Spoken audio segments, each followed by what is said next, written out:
3 बार आमरण अनशन पर 10-10 दिन रहना पड़ा, कितनी बार लाठियां खाना पड़ा, कितनी बार जेल जाना पड़ा, कितने आपराधिक मुकदमे दर्ज हुए, तब जाकर के आपको वोट का अधिकार मिला, केंद्र व्यवस्थापकी का अधिकार मिला, जमीनें कम कराई गई, रजिस्ट्रेशन ऑनलाइन हुआ। सेंटर जो 1-1 लाख 1.5 लाख में डियाज बेचता था, वह सेंटर आज ऑनलाइन सेंटर और ऑनलाइन बच्चों का अलॉटमेंट। यह किसकी देन है?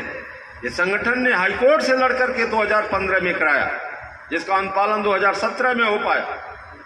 तो सारी चीजें संगठन ने लड़ करके आपको दिया, मानदेय लड़ करके आपको दिया। बीजेपी की सरकार आई और उसने उसको रोक दिया। जो रोकने वाला है, जो शिक्षा व्यवस्था को पूरी तरह से समाप्त करना चाहता है, जब चुनाव होता है तो उसी का प्रत्याशी चुन के चला जा रहा है। क्या है साबित आप कर रहे हैं उत्तर प्रदेश के अंदर? आप साबित कर रहे हैं कि जो गलत कानून बना है उसके हम पक्षधर हैं। ये साबित कर रहे हैं। इतना बड़ा संघर्ष विधान परिषद के अंदर 2-2 बार आपके सवालों को लेकर के मैं वहां पर धरना दिया सदन के अंदर, और अपनी बात को सरकार के सामने बखूबी रखा, संघर्ष किया। सारे लोग दंग रह गए जो है। लाल बिहारी यादव अकेले सदन को जो है रोक दिया जो है, और सदन नहीं चलने दिया। हमसे बनारस के एमएलसी थे जो है शत्रुघ्न प्रकाश जी, उन्होंने मुझसे अलग से कहा कि लाल बिहारी जी, आपके तेवर को मैं नहीं आज तक जानता था। मैंने उस दिन विधान परिषद के अंदर आपके तेवर को देखा कि आप अकेले उत्तर प्रदेश की विधान परिषद को चलने नहीं दिया। तो वो तेवर आपके बदौलत मैं जो है दिखा करके जो है आपकी समस्याओं के लिए लगातार संघर्ष करता हूं। और जब मेरा प्रत्याशी, संगठन का जब प्रत्याशी जो घोषित होता है, तो कहीं न कहीं वह जाति से, बिरादरी से, रुपए से, पैसे से, लोभ से, लालच से, धमकी से वह पूरी तरह से टूट जा रहा है। कौन आपकी मदद करेगा? अगर बनारस के लोगों ने मुझको अगर चुन करके नहीं भेजा होता तो आज आपकी बात सदन में कोई करने वाला नहीं होता। यहां जब हम प्रत्याशी देते हैं तो उस प्रत्याशी के लिए एक वोट नहीं बनाते, एक कदम नहीं चलते। वोटर बनाने की जिम्मेदारी नहीं समझते। आज बताइए कि आज जो है करुणाकांत मौर्य के लिए हमारा शिक्षक 1-1 वोट अपना बना लेते विद्यालय पर, और 10-10 वोट अपने परिवार का, खानदान का, गांव में बना लिए होते, और उस वोट को डलवा देते। तो किसी की हैसियत नहीं जो गोरखपुर में करुणाकांत मौर्य को जीतने से रोक लेता।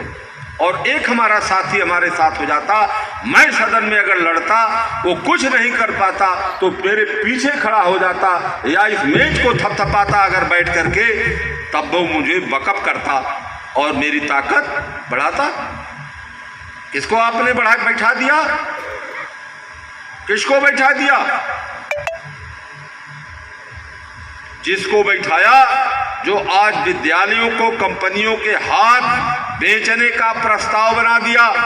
प्रबंधक विद्यालय नहीं चलाएंगे, कंपनियां विद्यालय चलाएंगी, और जब कंपनियां विद्यालय चलाएंगी, ये विद्यालय जो है राज्यपाल द्वारा अधिग्रहित कर लिए जाएंगे, और अधिग्रहित करके जो मूल्यांकन आपने रजिस्ट्रेशन के समय सरकार को दिया है, माध्यमिक शिक्षा परिषद को भर करके दिया है कि जमीन मेरे पास इतना है, जिसका मूल्यांकन इतना है, और जितना जो है हमारे पास भवन है इतने, उसका मूल्यांकन इतना है, और संसाधन मेरे पास इतने हैं, कुल इतने का मूल्यांकन का हमारा विद्यालय है। उतना पैसा जो है अडानी अंबानी के लोग, टाटा बिरला के लोग आपको दे देंगे, राज्यपाल जमीन को अधिग्रहित कर लेगा, और इन विद्यालयों में जो है गांव गरीब किसान मजदूर के बच्चे प्रवेश नहीं पाएंगे।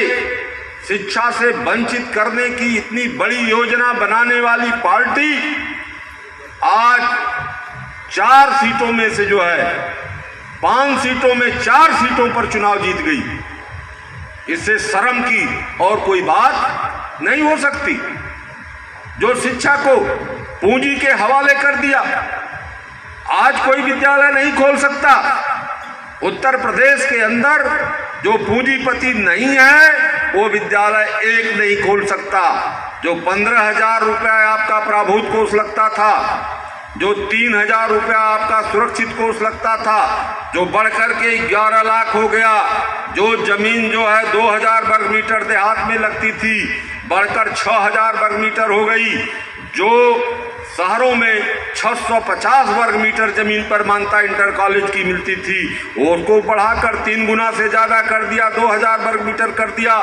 जितनी मान्यताएं अस्थायी हुआ करती थी, आजीवन मान्यता होती थी, वह सारी मान्यताएं टेम्पररी हो गई जो है। और अब 3 साल के बाद उनकी नवीनीकरण की व्यवस्था और नवीनीकरण शुल्क की व्यवस्था इस सरकार ने कर दिया।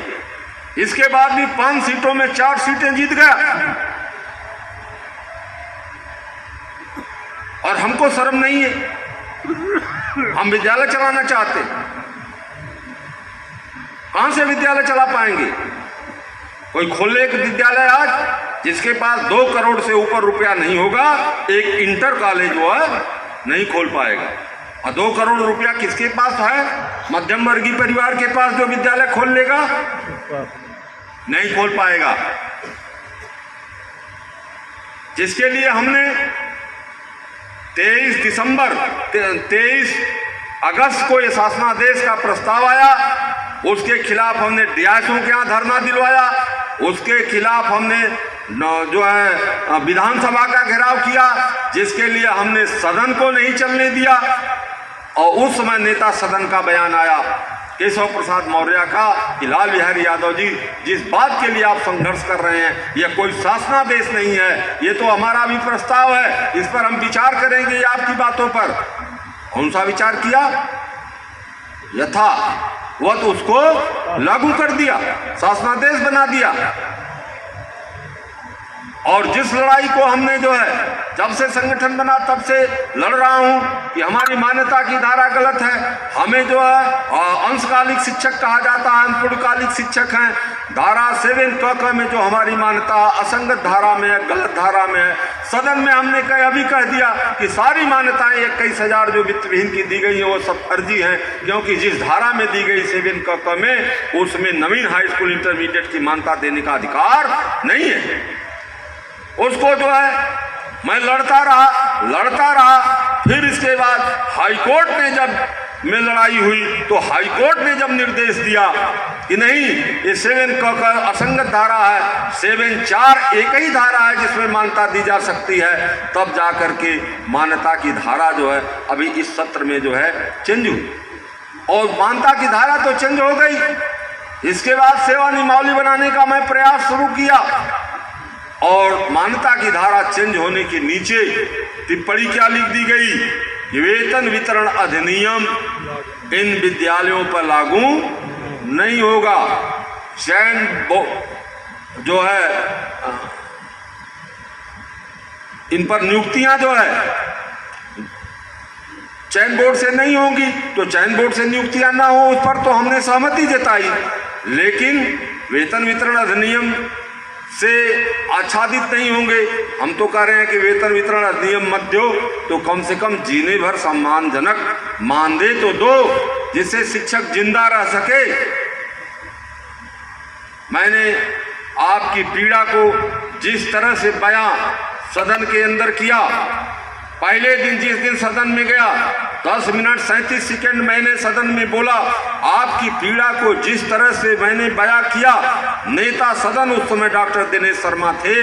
मेरे बैठने के बाद उन्होंने जो है मुझे धन्यवाद दिया, कहा कि लाल बिहारी यादव पहली बार चुनाव जीत करके पहले दिन आज सदन में आए, जिस तरह से अपने शिक्षकों की व्यथा को जिस तार्किक ढंग से और विधिसम्मत ढंग से रखा, सरकार माने या ना माने यह सरकार का विषय है, लेकिन मैं इनको धन्यवाद इस बात के लिए देता हूं।